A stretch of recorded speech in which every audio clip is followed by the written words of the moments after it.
தயக்கம் இருந்தால் சாதிக்க முடியாது, நடுக்கம் இருந்தால் சபை ஏற முடியாது. தயக்கம் இருந்தால் சாதிக்க முடியாது, நடுக்கம் இருந்தால் சபை ஏற முடியாது. துக்கம் இருந்தால் மீளவே முடியாது, குழப்பம் இருந்தால் வாழவே முடியாது.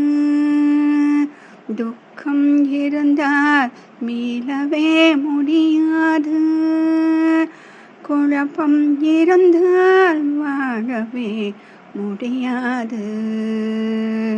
அதுதான் எண்ணம் போல் வாழ்க்கை.